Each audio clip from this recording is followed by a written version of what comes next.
Guys, before you go into the live vlog, we'd just like to take this time to promote a book called Tales from the Pitch, or a series of books. And I was contacted by Daisy from Ransom Publishers, and they said that they're an independent publisher who specialises in literacy and books for people who don't like or struggle with reading, and they mainly sell to schools, bookshops and prisons. And they published a series of easy-to-read, fictionalised biographies of exciting footballers, and they've called it Tales from the Pitch. Now, because it's mcfcfantv, she sent me 2 copies, and this is one of the editions, which is about Raheem Sterling. So these books, I think, are really important. I obviously believe, I love reading myself, and I think literacy is really important. The age range is between 7 and 14 years of age, but if you are an older person who struggles reading, they're perfect for people with dyslexia and other things that make people struggle to read as well. They're 120 pages long, and the recommended retail price is £6.99. Now, there is Van Dijk, Gnabry, Mbappe, Rashford, Kante and Lewandowski in the series alongside Raheem Sterling. So there are other different books, whether you don't have to be a supporter of Manchester City to read them. You can read the exciting biographies, fictionalised ones about other players as well. But Daisy kindly sent me 2 copies. What we're going to do is I'm going to read one of them, and then we're going to give both of them away and to somebody who deserves it. So please, please, please, all the details will be below, and you can get in touch with Ransom Publishers and order your copy online. So we wanted to do something that would assist them in pushing and promoting this book. Anyway, hope you enjoy it, and we'll let you know more about when these brilliant ideas for books and for reading become available as a prize. But anyway, Sandy from mcfcfantv, take care, and we're over to the vlog. Hi guys, it's Andy from mcfcfantv. How is everyone? Hope you're well. Sorry it's a bit later tonight. I've only just got in from work, so just a quick one tonight. Just wanted to say hello, talk about some of the bits and pieces that I've just caught up on today. So Jack Lee is on. Hello Blues, how are you, Jack? Hope you're well. Did get your email before. I'm sure Martin will read it. Corey McCabe says, what happening, Blues? How are we? How are you, Corey? Evening, Danny 2ME. Hope you're well, mate. Chris Linley's on. How are you? Well, yeah, good, mate. I said, just been having a quick whiz through the latest sort of bits and pieces from today's news that's out and about. And obviously, there's news about Manchester City's Champions League squad has been announced, so we'll have a quick talk about that. The big news of tonight is, of course, it was broken earlier, about the new FIFA European League, which is going to cause some interesting debates and discussions and arguments between UEFA and FIFA. You can see that's coming without a shadow of a doubt. Infantino versus Ceferin, and could always see that it was going to go this way, and they're already looking at potentially 2022 for that to start. But it started with the Premier League, the Big Six, or the whatever you want to call it, United Liverpool thing. It's funny how United and Liverpool seem to be at the top of this debate as well from the UK. So was that the ugly brother just on Andy? Yeah, it was. Ugly bugger he was. All right, Blues SOS 66. Fine, thanks, mate. Good. Glad to hear that. Sean Fogarty's on. Hi, mate. Have you finished your book yet? Let me know if you've started reading it or whether you finished it. Hope you enjoyed it. But let's move on. Excuse me. Just looking at the scores coming in. Chelsea still 0-0 against Sevilla. Good to see United getting another penalty. I think it was retaken, if anyone's watching it. Bruno Fernandes, another penalty. God, that must be about, what, 16, 17 penalties he's scored since he's been here. Amazing. Absolutely amazing. Jamie Short's on. Hi, Andy. How are you, mate? Peter Curry, football created by the poor and stolen by the rich. Very, very good analogy, that one, mate. But the news for us is City had 8 players to the Champions League squad. Now, as we know, tomorrow we play Porto in the first of our Champions League campaign games, and it's at home. Don't forget, tomorrow night Martin will be doing a live watch along. I think he said he's on at 7:30, so keep an eye out for that. He'll be doing a live watch along of the Manchester City versus Porto game tomorrow. But it says Foden and Eric Garcia are eligible to play in City's Champions League opener after unsurprisingly being added to the squad list for this season's tournament. They initially named a 21-man A-list squad with Foden and Garcia notable exceptions as they qualified to include on the B-list. As we know, their absence from the A-list would in theory allow City to name more homegrown players up to the 25 maximum, but the Blues are limited in that area, so their squad size was capped. No senior player was admitted, though with new signings, Ruben Diaz, Nathan Ake and Ferran Torres included, plus goalkeeper Zach Steffen.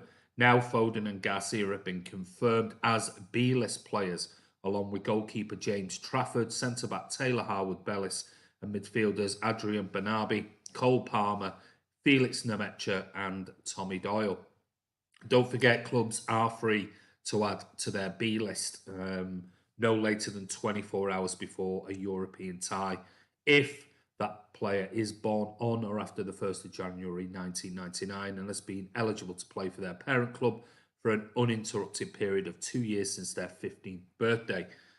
So we could see other youngsters being drafted into the squad over the coming months. Anyway, so the City Champions League A-list squad is Ederson, Zach Steffen, Scott Carlson, Kyle Walker, Ruben Diaz. We've got John Stones, we've got Nathan Ake, Zinchenko has been named in there, Laporte, Mendy, Cancelo, Gundogan, Rodri, Kevin De Bruyne, Bernardo, Torres, Fernandinho, Mahrez, Sterling, Jesus and Sergio Aguero. They're on the A-list. The B-list is Trafford, Garcia, Harwood-Bellis, Phil Foden, Tommy Doyle, Adrian Bernabei, Cole Palmer and Nemecha. So that's the B list. So that's going to be our Champions League squad. But like I said, that can be added to with B list players as long as we notify UEFA 24 hours before the actual tie. So PSG goal 1-1. Neymar, great header, equalised off the interesting. So there you go. Let's see how that ends up. Hi, Carl. Carl Blundell's on. Hi, Andy. Hope you and your family well. Thanks for having me on. Really enjoyed it. Thank you for coming on, mate. Really enjoyed listening to you, buddy. Very interested with your club being top of the table. Ronnie Beaver, PSG just levelled. Martial own goal. Load on, was it a Neymar header or Martial own goal? Martial own goal. Which one was it? It was a Martial own goal. 1-1. There you go. So maybe it was a header onto Martial, and Martial's it's going to be an own goal for Martial. However, it is PSG 1, Manchester United 1 after yet another penalty. It was interesting. Just before I came on, I had Talk Sport on in the background. I was listening to the end of the first half United game while I was setting up the vlog, and they had the usual Jurgen Klopp interview with his press conference tonight, and he's still going on whining. It's Tuesday. It's 4 days later, and yet you've got Andy Townsend going on about it, and just think, Jesus Christ, what is wrong with them? I mean, they mentioned there that players have said, the likes of Fabinho, that they're losing sleep over the fact that they've lost Virgil van Dijk. Well, does it surprise you? Does it surprise you with that club? Nothing surprises you with that club. Absolute cult FC. They really are. Frightening. Absolutely frightening. I actually hate Liverpool fans. They are trying to get the refs sacked. Kurt asked me about a Premier League review show. Don't know what that means. Hello, Andy. Killian to Tom. Is that? According to the Mirror, they can't sleep. I know, it's frightening. Absolutely frightening. Daffy Osman, hi Andy, what do you think Man City chances in the way for Champions League. I always say, we're going to win it. Got to be positive, Daffy. Come on. Said we're going to win the Premier League. Got to go all out for the Champions League. So, yeah, got to be positive. I think the pool will implode. Well, without Van Dijk. Well, they're already saying now they can't sleep. The players can't sleep. They can't stop thinking about it. You got the media still banging on about it 4 days later. I mean, you've heard that there's going to be vigils for Virgil, and there's going to be petitions to the Premier League, and I mean, the club is the biggest embarrassment going. They really are. Their fan base is just unbelievable, absolutely unbelievable. Jolly, I hope they crumble without VVD. They've had lucky injury record. Let's see how they deal with it. We're talking about one player. For God's sake, I know they've had Naby Keita out, but Jesus, look what we had to put up with last season. Corey McCabe, look what happened to us last season, losing the port for 30 games. So I think Liverpool definitely miss Van Dijk and won't win the league. Well, yeah, well, they're going into meltdown because of one player who, let's face it, so far this season has been pretty crap. Van Dijk's been garbage this season, and they're now saying that's it. Well, if their garbage centre back on latest performance is out, and that is it, it's over for them. Just shows you exactly what they're all about. Where was the petition when Trent injured Sane? Well, exactly. I mean, you only have to listen to the media, the absolute media nonsense. And same with the Sergio Aguero stuff. It's just on and on and on and on and on. It's just like, Jesus, get over yourselves. Both went in high. Pickford had done his knee. Nobody would say anything. Yep, both went in. Some are saying that that Van Dijk actually put himself in harm's way by going for it. You don't often see. I know he's a centre back, but you don't see strikers throwing themselves in when a goalkeeper comes running out. They tend to sort of stay out the way. Maybe Van Dijk thought he had bigger bollocks than he's got, and yeah, don't want to see anybody injured, but it is what it is. I just have to crack on with it. And nice to see Pep Guardiola talk about Van Dijk today. Where do you think Everton will finish?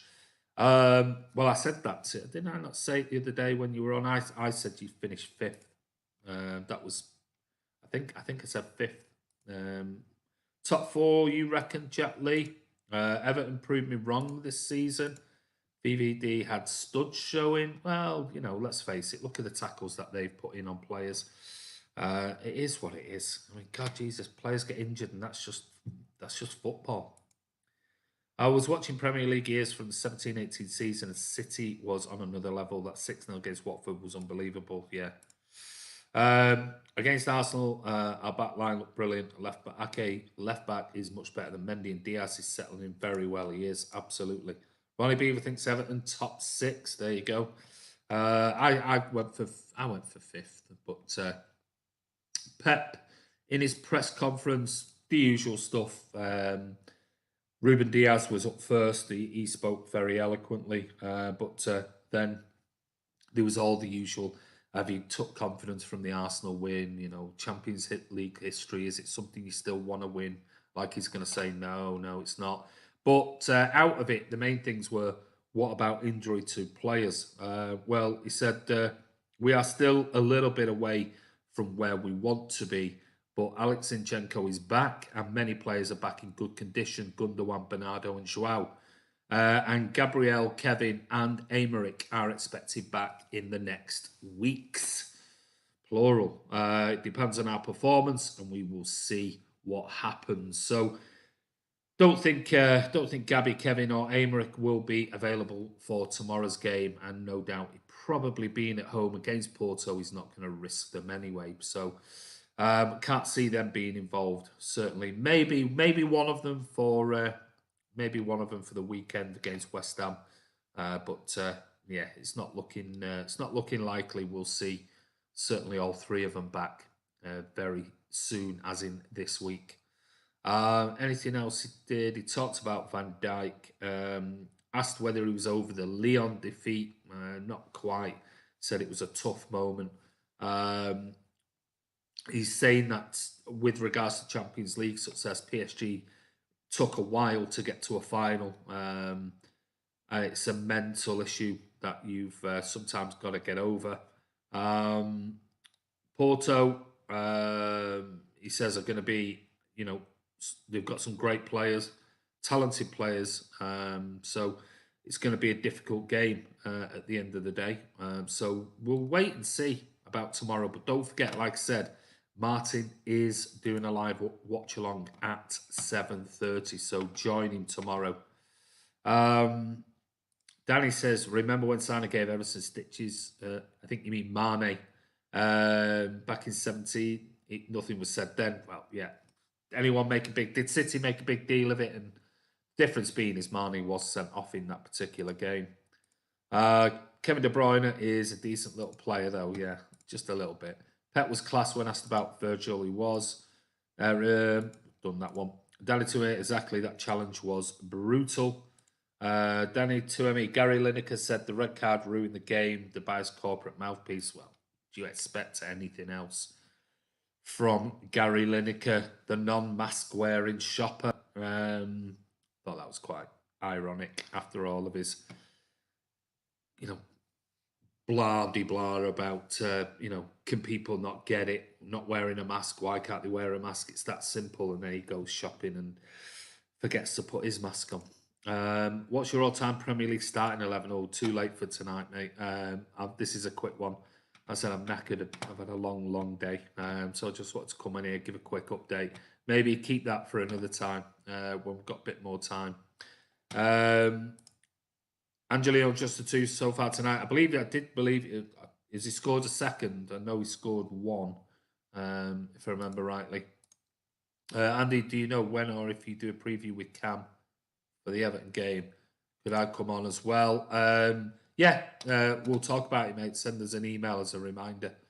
Right, on to sort of the big news also coming out tonight that the Liverpool and United are in talks for a FIFA-backed tournament. Arsenal, Chelsea, City and Tottenham also candidates. Again, it's like the Big Six, though. They have to link extra teams. Sky Sports can't just solely say United and Liverpool are pushing for it like they were with the Big Six thing. The others have to be included. And apparently it's to join a new European Premier League, which is backed by a $6 billion financing package, £4.6 million. And apparently Liverpool and United are in talks about a bombshell plot involving Europe's biggest football clubs to join a new FIFA, not UEFA, FIFA-backed tournament that would reshape the sport's global landscape. Sky News learned that financiers are assembling a £4.6 billion funding package to assist the creation of what would be known as the European Premier League. It's not new news. It's something that's been touted around for years. More than a dozen teams from England, France, Germany, Italy and Spain are in negotiations about becoming founder members of the competition. As many as 5 English clubs could sign up to join it, with a provisional start date said to have been discussed as early as 2022. Sources said that FIFA's football's world governing body had been involved in developing the new format, which is expected to comprise of up to 18 teams and involve fixtures played during the regular European season. So what you're getting there is it will be the Premier League is the Premier League, but midweek games will take place between 18 of Europe's top teams. Seems like there's a lot of prize money on offer, and obviously money talks and bullshit walks. So the top place teams in the league would then play in a knockout format to conclude the tournament, with prize money for the winners expected to be worth hundreds of millions of pounds each year. So you can see now when you've got that much on offer. I mean, the TV deals are 110, 115 million pounds. If you can play in a European competition, that's worth, hundreds and hundreds of millions. You can see why, where it's coming from. One football industry figure said that a formal announcement about the plans was possible as soon as the end of this month. Although on Tuesday, a number of key details, including the full list of participating clubs, had yet to be finalised and the plans could still fall apart.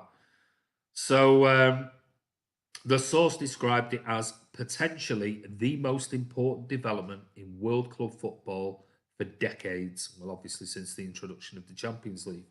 A FIFA spokesperson said FIFA does not wish to comment and participate in any speculation about topics which come up every now and then, for which institutional structures and regulatory frameworks are well in place at national, European, and global level. So you can see it's already started. Apparently, the giant Wall Street bank JP Morgan is in talks to provide the $6 billion of debt financing to help launch the European Premier League, with the proceeds repayable from future broadcast income generated by the tournament, according to a football executive. Plus, there are other banks also expected to join the financing of the project, which would become one of the world's richest annual team sports competitions if it gets off the ground. And they're saying it could be hundreds of millions of pounds per season for those, elite group of teams in there. But I think we'll wait and see. It was inevitable. We know it was going to happen, and now it's proved that these talks are ongoing. Where that leaves the Champions League, who knows? Obviously, UEFA will be strongly against this. Seferin will be absolutely gutted that Infantino is pushing through this idea of a FIFA-backed European Premier League. So, will that still mean a Champions League? Who knows? What are your thoughts before I go? I can't stop long. Got school tomorrow. I can't stop long, mate. I'm knackered. I'm going to bed. Yes, 2 in first 20 minutes. That's 4 in 3 games. Very good. Liverpool are ruining English football. Typical American owners wanting all the money. Absolutely. Let the bin dippers join the Welsh League then. European Premier League is nonsense. Both American owned have been backed by the wall at JP Morgan. 20 years, no regulation of starting clubs yet. I mean, that's what's going to happen. It's my dad's birthday today. Well, happy birthday to Sean's dad, everyone. Even though I'll just popped in to say hi and see you all for the watch along tomorrow. Hi, Martin. Should be a cracking game tomorrow. We'll wait and see. I'm not sure whether it'll be a cracking game, but let's just hope we win. Hi, Martin, says Cal. Happy birthday to your dad, says Martin. Franchising doesn't work. Well, it depends on what side of the fence you're on, Ronnie. That's the thing. The Premier League will end up the same. Liverpool and Man U are a cult ruining the roots of English football. Well, don't look like you're being invited as Everton, so you better win the Premier League this year, Cal. Otherwise, you might not be in it. Levi Greenwood, hello, how are you, mate? Right, guys, as I said, this is going to be a very quick one. Been on now for 25 minutes, so guys, don't forget, go over. That's the latest news today. We looked at the Champions League squad. We looked at one other thing I wanted to mention. Remember, I did the video all about Pedro Porro. And, well, it's only been a few months since City loaned Porro to Sporting, and the chances of a permanent move are already being considered by the Portuguese press. Newspaper Record features a story today in which they highlight how good the right-back has been so far this season. They call him the king of shots, as Porro is the Sporting player with the most attempts in the first 3 games of the Portuguese league. He's considered to be one of the best Sporting players this season, and despite being only 21, he's already guaranteed a place in the Lions' starting 11. That's why Record writes that Sporting may have done excellent business when signing him on a 2-year loan deal with an option to buy from Manchester City for only €8.5 million. So we'll wait and see, but it's good to see one of our loanees out playing in the Portuguese league and ripping it up by all accounts, and he is a right back. So we'll keep a close eye out on Pedro Porro. So we'll see. So right, see Anfield agenda threaten Toffee TV. What? Jesus Christ, frightening, absolutely frightening. Take care, Martin. Yeah, see you, Martin. See you tomorrow. Right, guys, this is Andy from Man City Fan TV. just a quick one for tonight, just to catch up on the Champions League squad, the new proposed FIFA European League, and also Pedro Porro pulling up trees at Sporting, doing really well. I'm just seeing, is there any other scores? Still Chelsea 0-0. From what I can see, still 1-1. United PSG. So there you go. Leipzig are 2-0 up with those 2 goals. Barca, I see, are 3-0 up. Messi, surprise, surprise, even though Gerard Piqué's been sent off. The other one with Fati scored and Coutinho. So, guys, take care. Have a wonderful evening. And don't forget, give it a thumbs up. And we'll be back tomorrow for the live watch along. Man City versus Porto. Join us at 7:30, or join Martin at 7:30. But take care. Have a wonderful evening. Stay safe wherever you are. We've got a couple of more days.